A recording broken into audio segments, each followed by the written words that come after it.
Janitorial Manager presents the Business of Cleaning podcast, the podcast that brings you the information you need to be successful in the cleaning industry. The Business of Cleaning podcast provides in-depth interviews with successful personalities from the commercial cleaning industry, as well as discussing the trending topics that matter to you and your organization. Welcome into the Business of Cleaning podcast, your number one source for information on the commercial cleaning industry. We release new episodes monthly, live from the Janitorial Manager Studios located here in Toledo, Ohio. I'm Tim Clagg, the Marketing Communications Specialist here at Janitorial Manager and your host of the Business of Cleaning podcast. Happy New Year, friends. This month, we're excited to kick off the new year in style with Karen Denton, CEO and founder of KAS, which stands for Karen's Second Chance Commercial Cleaning Services. Karen, Happy New Year and welcome to the show. Oh, great, Tim. Hi. Happy New Year to you as well. I'm so excited. You've got a very fascinating journey, and we're going to talk a lot. A lot of information here in this interview. You're from Pittsburgh, Steel City, and Pittsburgh's associated in the past and now with hard work, grit. What aspects would you say of the Pittsburgh culture and community had the greatest influence on your work ethic when you were growing up? Well, it wasn't Pittsburgh that influenced my work ethic. It was my grandfather. My grandfather was a stick about, well, what he used to say was directed towards men, but I took it personally. He used to say, if you don't have no job, you should not be in the bed at 8 o'clock in the morning. You should be outside. Right. The early bird gets the worm, and I completely agree. You waste that time, half the day, is gone by. Did your early experiences in Pittsburgh how did it help you approach business leadership differently than maybe, let's say, if you grew up somewhere otherwise? I can't say that Pittsburgh really had an influence.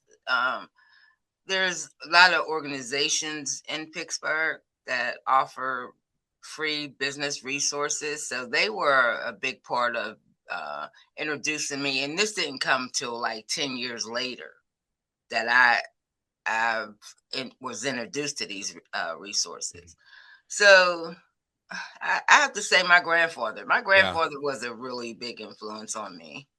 I'm very glad to hear that. I'm very blessed. I still have my grandfather around to still call me, motivate me, kick me in the butt whenever I need that extra motivation. Lord knows he still does. Before coming into the cleaning industry, you had already served and worked in the service industry as a fast food general manager. Obviously, that service industry experience, what ways did that role help approach your customer service and guest satisfaction? Well, I worked for multiple fast foods as a restaurant manager, general manager. And the one thing that stand out that I could talk about is that they would say it's just a hamburger. Just a hamburger. Give the people, satisfy the client, the customer. Don't worry about the hamburger. And there's so many places, right? I mean, goodness, I'm not going to run through the options, but yeah, if approaching that, there's so many different options where people could go and get that.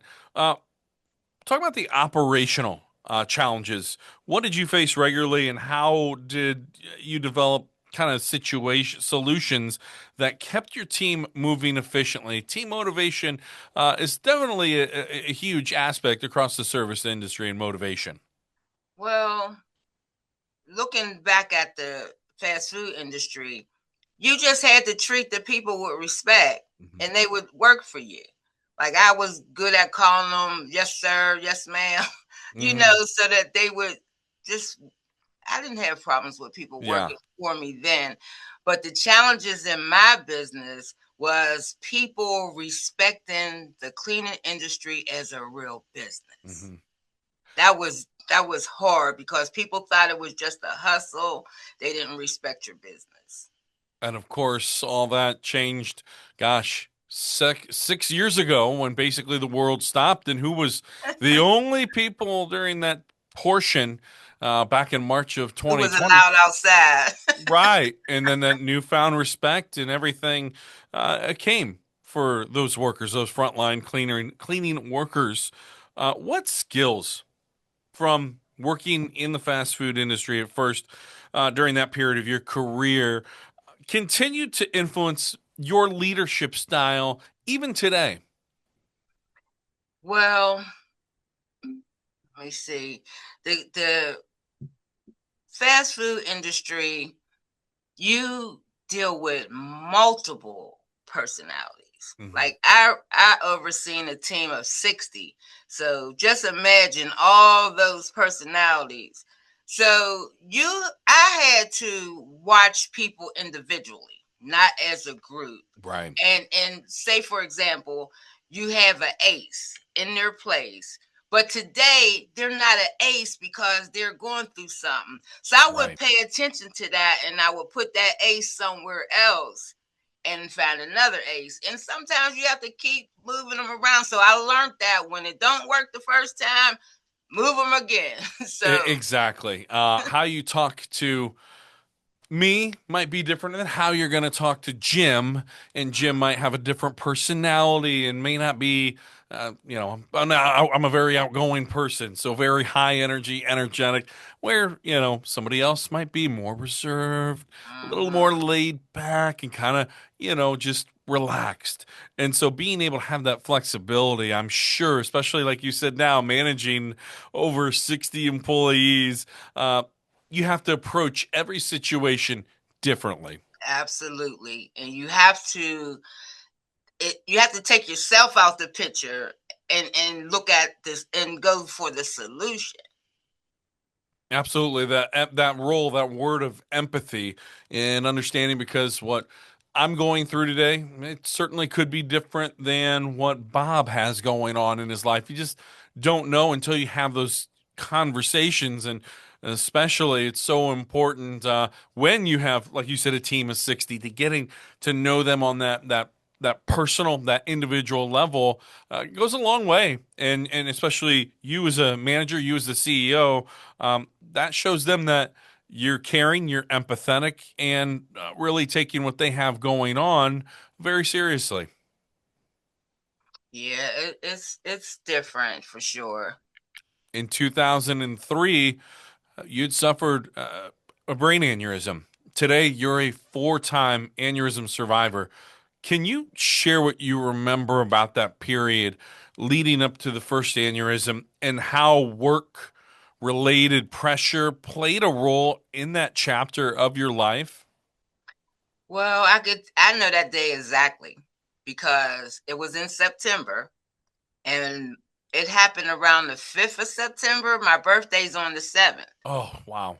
Now I had my grandkids that summer. So when they went home, I was cleaning my house for my birthday. I was wiping down fingerprints off the wall when I got this surge in my head that brought me to my knees. Mhm. And so I got up, and at that time I used to smoke cigarettes, but I didn't smoke in the house. So I go out in the back, I sit on the porch to smoke, and I Mhm. can't smoke. I said, oh, something's wrong with me. Yeah. And I was married at the time, so I told my husband was taking a nap. I woke him up, told him, you got to call the paramedics because something's wrong with me. Mm. And so he called the paramedics, and we live in an area at that time where there was a hospital that nobody never went to for medical help. They only went there for detox, for Mm. Yeah. drugs. But I was so scared. I said, take me there. When I got there happened to be a neurosurgeon on duty who never even touched me, knew what was wrong with me, and had me immediately transferred to another hospital. And I had emergency surgery Wow. that day. Essentially, I mean, somebody like that, guardian angel, because if he wasn't there, it could have been a different result. Yes, because the paramedics thought I was having a muscle spasm. Oh my gosh. Wow. Mhm. Fast acting and quick decision making saved your And life. he said he didn't normally work emergency. He just happened to be there. Wow. All those things, stars aligning like that, they just don't. I'm a big firm believer everything happens for a reason. That I know just people don't doesn't. survive. Look, when I got to the hospital, not only did I have a ruptured brain aneurysm, but I had two at the same time. My goodness. And people don't survive that. What were the immediate changes that you had to make, whether it was lifestyle or work habits, once you realized and the doctors realized the severity of the situation? I didn't have time to think about it. I had emergency surgery that day, Wow. and they treated both of them. They actually found a third one, but I had like the risk factor was like 10%, but I ended up getting that treated down the line anyway. But I didn't have an opportunity to think about it. But what did happen after that happened, I was using a walker. I thought that was going to be my life because I did end up having muscle spasms. How did surviving multiple aneurysms shape your approach to leadership, decision making, and stress management later on and throughout the rest of your career?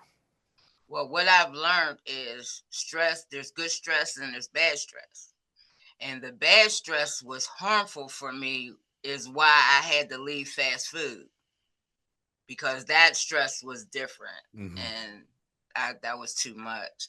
But how I deal with it, no, let me tell you a period of when I struggled with dealing with it, because in the cleaning industry and the type of people that you come across when you first start, it's stressful because the Mm-hmm. energy is different.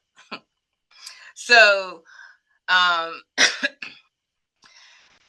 don't know. I have to, even still today, I have to remind people that I'm a brain aneurysm survivor because they expect me to remember Right. Make them aware of the situation. everything. And that's so Yeah. challenging because they're like, you gotta remember you, and I don't, because I have to hold what I'm doing right now Yeah. and throw the rest in the back or something until I get to it, because I can't hold all that information. Yeah. Compartmentalize things and put them in different channels for to recall it on a later Yep. conversation. And it was during this time that you'd mentioned your home, your cleaning, your nephew started a franchise and a cleaning company. And during your recovery, all you did was clean. What conversations do you remember the most with your nephew that showed you the opportunity within the cleaning industry? Let me just say this. I respect my nephew so well. There wasn't many questions other than, you got a cleaning company? Who'd you start with? And once he told me that, I went to the source Mhm. and found out what did I need. And I needed $1,000 to start. And here's the interesting thing. So I was just kind of, and I'm still in awe. You were reached out to the University of Pitt to help. Actually, they reached out to me. Okay, they reached out to you to help Uh-huh. with the study to help start up the cost of your company. Tell everybody first what the study conducted, what it was, Okay. and how much money for being a part of that study did you receive? Now, it was a cold study. So well, first you had to go through a series of tests to make sure you was healthy enough to do it. And fortunate enough for me, I was able to do that survey. They reached out to me because, like, there's other kind of survey places, but they won't let me do it, or they You wouldn't let me do it. you said coal, correct? COA. Cold. Yep, Yes. like a common cold. Okay, common cold. So after you pass the health screening and all that, they set us all up in the hotel, and they, by nasal drops, injected a cold. Huh. Some people got sick, some people didn't. I didn't get Wow. sick. And they paid us $1,000 for the study. And it's funny because that year is when flat screen TVs came out. People was like, I'm gonna get me a flat screen. I said, I'm going to invest mine into a business. and So and I didn't even cash it. I took the check straight to them and endorsed it. You had a vision, you made it happen. You're a heck of a lot more brave than I am. I hate being sick. I'm not a very good patient. My wife would certainly attest to that when I am sick. Uh, and Karen, this is when Karen's Second Chance Cleaning Company was born in 2010. Tell everybody, what does that name mean overall, and what does it mean to you personally as well? Well, I didn't mention this part, but I started as a franchise. And when I was with the franchise, I didn't care about a name. I just used their name. Mm, But when I went to get minority certified, I had to have my own name. So I didn't know what to name it because I never thought of it. And then my business coach was like, "You need something catchy." So my niece one day, I told her I gotta come up with a name. She said, Second Chance, because I got a story about Second Chance. So she said, second, let me share that.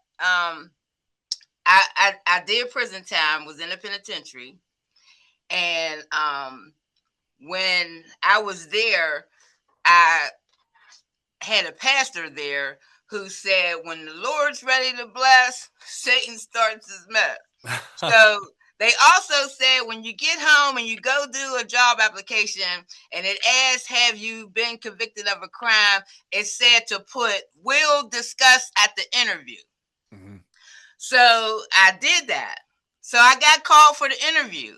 I got the job, but she never asked me about that question. So she said, "Do you have any questions?" I said, "Yes, ma'am, I do." I said, "You never asked me about that question." She said, Mhm. "Am I your second chance?" I said, Wow. "Yes, ma'am, you are." She said, "Well, we believe in giving people a second chance." And 7 months later, I got promoted GM. That's such an amazing story and remarkable.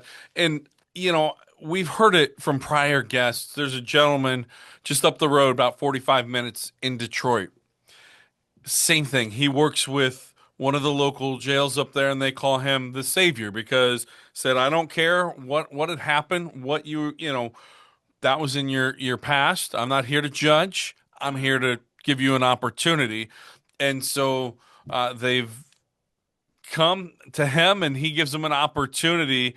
And it's just so amazing because what other industry would be so welcoming, uh, like the commercial cleaning industry truly Well, is? all set for one crime. Well, two Mm. crimes: theft and assault. Yeah. Those are two things, and definitely in the commercial industry, you don't want to hire thieves. Yeah, you got keys, you're in buildings, codes, the And then list goes on. just like when the team says, "What do this company do?" I say, "I don't know. We can't afford them no way. Just do what we came here to do." Right, But right. we don't know who is interested in what is in their building. So we have to keep our clients' buildings safe and Mhm. secure. We're talking with Karen Denton, CEO and founder of Karen's Second Chance Commercial Cleaning Company. And from your experience, what are the most common misunderstandings that owners have when starting the legal side of their cleaning business? During our discussion, you were very passionate about, hey, there's so many cleaning companies new out there that aren't doing things the right way. And you said, if I can, one thing, I want companies to be aware. I don't want them to make the same mistakes, have to go through kind of the same shortcomings that you had to go through. Why are you so passionate about that? Well, because I've been in business 15 years. But for 10 of those years, I had no guidance. What my coach called it, tribal knowledge. He said I grew my business off of tribal knowledge Mhm. because I had no systems. I didn't know about the tax laws. It was so many mistakes I made in the process. And so what I see, the very first mistake that I'm seeing, and it's not even going to help people get no money. People are getting EINs and LLCs. Yes. They have no assets. They don't have nothing, and they done got an LLC. What they needed was an EIN and insurance. Then they could have took advantage of sole proprietorship and wrote off all of that stuff. So they're kind of putting themselves in a financial hole already. Yeah, already. Big hole. Yes. Wow. You can always upgrade to an LLC, but you don't need to start there because you need to know what is the LLC for. Mm-hmm. So when you're helping a new owner through this process, what are the steps you first focus on to ensure that they are getting things set up correctly? Well, first I see what is set up. And then take them from there. If they're completely set up, we go straight to learning how to bid and close contracts. What challenges do the first time owners typically encounter when they do register? What's the process like for the EIN or filing when you are ready for that LLC? Can you go through that process, and how do you help them overcome those frustrating challenges? Well, the EIN's easy and it's free. And then the LLC, if they need that at the time, and I don't know about other cities, but in our city, we have a lot of resources where we can get help with that for free. Mm-hmm. Yeah, just having to ask questions and have that all important word that and you just be said. in touch with your city's business resource centers. The groups that are out there, and then whether it's a coach or a mentor and asking the questions. How do you encourage business owners to think long term when making their choices about structure, compliance, and the correct documentation? Well, for a structure, most people who, in my encounters with potential mentees or mentees, they've already did all the wrong stuff already. Mm-hmm. So now, and a lot of times they did the wrong stuff already, but they still don't have insurance to do business. Wow. Wow, and especially too when you go to a client. I know when somebody comes to my house, contractor, to do work, one of the first things, are you insured? Who are you insured with? What kind of insurance? And I rattle off, a series of questions. I got to believe, when you go through a walkthrough or putting a proposal together, office manager, somebody's asking those proper questions. See, that's why I train my mentees that when you send a proposal, if you're going to act as a professional, you already know they need your W-9. Mm-hmm. You know they need your insurance certificate. So produce those things all at once. Then the proposal that I use, I already signed it. So only thing I need for the client to do is award it to me, sign it, and give me a start date. You had mentioned something a few minutes ago. I didn't follow up and ask a question on it, but I'm curious now to explain to the listeners. You said that you are minority certified.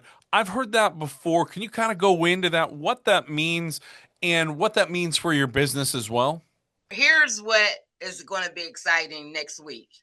Because as part of the NFL Draft Source program, they just sent us an invite to a workshop to explain what's going on with it's this minority women disadvantaged. I lost the letters, but it's for minority disadvantaged business owners, whether they be white, black, Hispanic. It's for small businesses in disadvantaged areas. So I kind of got business being certified during COVID because companies were looking for Black women, minority businesses. So I was getting a lot of business during that time.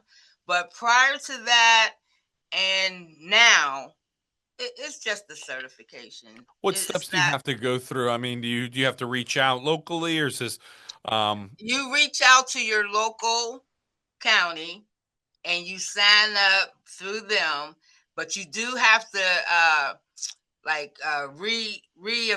reevaluate every year. Mm-hmm. So the initial paperwork is a ton of stacks of stuff. Oh, but once you do that, you never have to do that again. Well, I appreciate you kind of expanding upon that. I've heard it before with a prior guest that just kind of scratch that surface a little bit.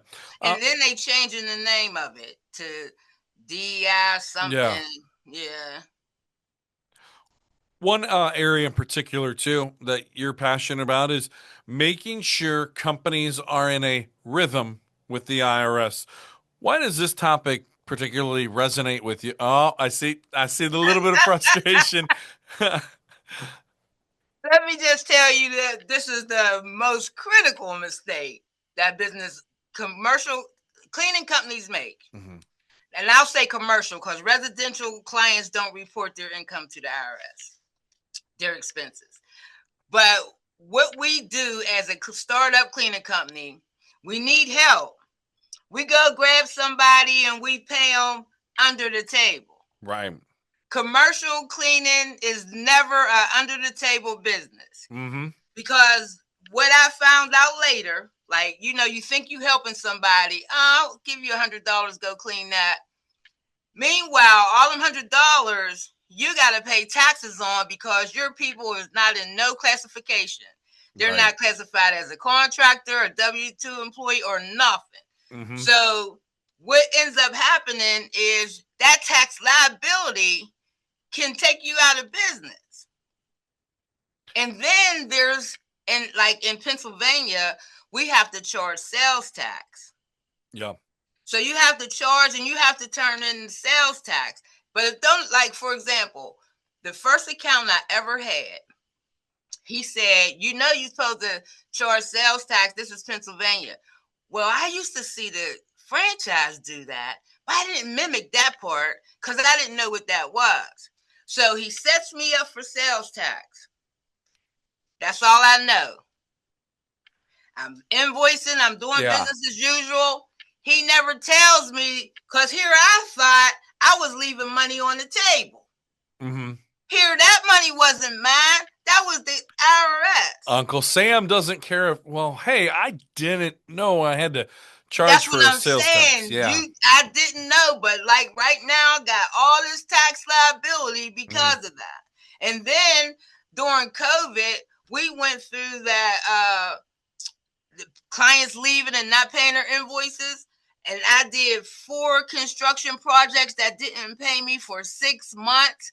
I took out these predatory loans, which wouldn't allow me to pay taxes because I got to pay these loans. Mm-hmm. Listen, that's the biggest, easiest mistake that people can make right out the door. What are the best ways for a small startup cleaning industry business? How do they plan ahead? Do you recommend paying quarterly, those tax payments? Well, what I'm about to do is set up to do monthly sales taxes instead of quarterly. I think I can better manage in the position that I'm in right now, better manage monthly sales tax versus quarterly. What advice? And then let me say this, that's tax ain't got nothing to do with federal and state and stuff. Right. I always make the joke, before we ever hit our before our paycheck ever comes to us, we're taxed over 46 different times before it ever ends up in my bank account and I'm holding some cash. I know, it's terrible. What advice would you give a new owner who feels intimidated, frustrated by the tax and compliance process? What would you tell them? Well, in any of the process of a new business owner, if they're not going to go to there's no alternative. You need a coach or a mentor. Yeah. Because if you don't have no guidance and then you get to skip all the mistakes, not only that, you get to move faster. Like, if I'd have known I needed a mentor, well, let me say this. I knew I needed a mentor and I had one, but I didn't know I needed an industry coach. Mm-hmm. That made a world of difference. Yeah, somebody that's been there, they've experienced it all, and they can help you avoid those headaches, those frustrating days. We mentioned it, the NFL draft. It's one of the biggest events. 2 years ago, it was up the road in Detroit. This year, it is in Pittsburgh, Yes, and it is. KSC Commercial Cleaning Services is the official cleaning company for the 2026 NFL Draft. I got to ask you, Karen, how did this opportunity arise for KSC Commercial Cleaning to become the official cleaning company of the draft in Pittsburgh for 2026? Let me just say this. When that opportunity was announced, every organization, everybody was sending out information. Go to this event. Go to this event. They didn't care if you was a hairdresser or a baker. Go to this event. So everybody went. We signed up, and then we all waiting to see who gets selected. Yeah. Well, I got selected. We still don't know how they determined the selection, but some people got selected and some people didn't. What does this partnership represent for your company's growth and reputation within the cleaning industry and around Pittsburgh? Oh my goodness. Like, I had a one-on-one with them, and they asked me because they had given us a logo for our website and for social media to post. And I posted mine as soon as I got it. And at the end of the year, business do always excel, but I have to say it's a little more than usual. And so I told them, I don't know if it came from that, but that's the goal they want for small businesses. Their whole goal, like it's not just a cleaning, it's a program. So the program, and we're going through it real slow and we don't know much information, but the program is to set us up for after the NFL draft. And judging by that smile, too, business at the end of 2025 looks like it's been pretty darn good. It really is. How are you preparing operationally for an event of this scale and visibility? Because, oh my goodness, the hundreds of thousands of people that will come to Pittsburgh for this 3-day event is mind-boggling. It's supposed to be a $200 million spend. Oh my goodness. Yeah, well, I've been trying to hire people in advance for the NFL draft, right? Every person I've hired, I've gotten so many new opportunities, I have to place them there. So I keep getting right back where I started. But I'm not the only cleaning company, and they do encourage us to collaborate. So I'm not too worried, but I did want to have my own big team, but I can't keep the people. As soon as I hire them, I got an opportunity to put them on. What specific cleaning standards or protocols will your team be expected to meet for the NFL draft? This is an outdoor event. You're right on the river too, beautiful scenery for anybody that's never been in Pittsburgh, especially when the weather's warming up. What kind of things, how do you prepare to follow standards and protocols? Well, I don't really know how to really answer that, being that I don't know what kind of cleaning we're going to be doing. But if it's event style cleaning, we're already doing that. So it's just going to be a matter of great supervision and attention to detail. And you already said you guys already are doing event style cleaning and, continuing quality control and that consistency, high traffic areas. Looking at the event beyond itself, how do you plan to leverage this milestone in your long-term branding and marketing? I know you said you were excited. You went immediately, posted that logo on the website, posted it on social media. But what does that mean for the long term for your cleaning company? Well, you know what? We had an event this week for the NFL, or was last week, and they gave us a decal for our car. So it's cold now. My car's dirty. So as soon as I can clean it, I'll put that thing on there. But I'm going to really make sure that that's on everything that I put out there. The amount of people we talked about, the amount of money too that this event generates just for a city is incredible. What does it mean personally when you started this with $1,000 back in 2010? personally for Karen, what does this mean to earn the trust, have the reputation to be able to work an event like this in your community? It's really amazing because let me just tell you what my goal for the city and the cleaning industry is. Like, there's a lot of resource centers, like Mhm. I said, they mainly focus on construction and tech. So I'm trying to create a seat at the table for the cleaning industry I don't think in this city. I don't think you're creating. I think you're going to be head of the table, Karen. That's the goal. Yes. Yeah. Um, as we are in a new year, right? We've known the long term and the continual challenges in the cleaning industry. Is there something looking back and recapping 2025 that maybe was a new challenge or a new problem spot that arose within the industry that you saw? I know you were out at ISSA in November. So was there anything that you saw, or is it just, hey, as a collaborative industry, we're still fighting the same challenges together? I never fight the same challenges per year because every year I go to a conference, I come home with the solution Yeah. and I execute on it.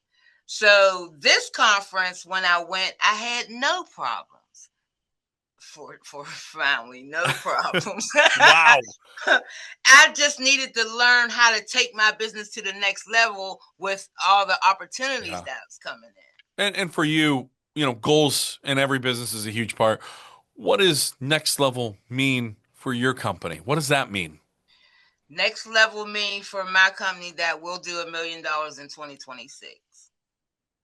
That's a fantastic goal to have, especially starting off Q1 in the right foot with that big event that I'll be glued to the TV for all 3 days, Karen, except I hate to tell you, I'm not a Pittsburgh Steelers fan. I'm a Jacksonville Jaguars fan, the 904, and they played pretty darn well this year. So I'm sorry I'm not a Steelers fan, but I just want That's to apologize okay. for That's okay. I'm a Steelers fan just because that's if I'm a pick. I'm not a sports fan, so if I'm gonna pick a team, I'm gonna pick my city. Absolutely. Karen, thank you so much for taking time to share your story, your wisdom on the cleaning industry with us. Where can listeners connect online with you if they have any additional questions or want to just ask some general questions? Where can they do that? Well, they can go to www.workwithKaren, on my YouTube page is all my social media is Karen Denton KSC. And you post great content. I was, looking for a long time on your YouTube page. You posted some content from ISSA. So, yeah, that's another avenue too. People can reach out, and you got some great content on your channel there. And Karen, appreciate your time. We look forward to following that progress, and fingers crossed that you guys are able to not only hit that goal in 2026, but smooth sail over top that goal. I And know, right? can't wait to Thank check you. in with you. Thank you so much for your time, and we appreciate it. Well, thank you for the invite. I appreciate it. That will complete this month's edition of the Business of Cleaning podcast. Be sure to subscribe to us on Spotify, Apple Podcasts, Amazon Podcasts, or wherever you get your podcasts from. Also, be sure to leave us a 5-star review and your comments. From everyone at Janitorial Manager, our guest Karen Denton, I'm Tim Clagg saying so long until next time. Stay safe, everybody.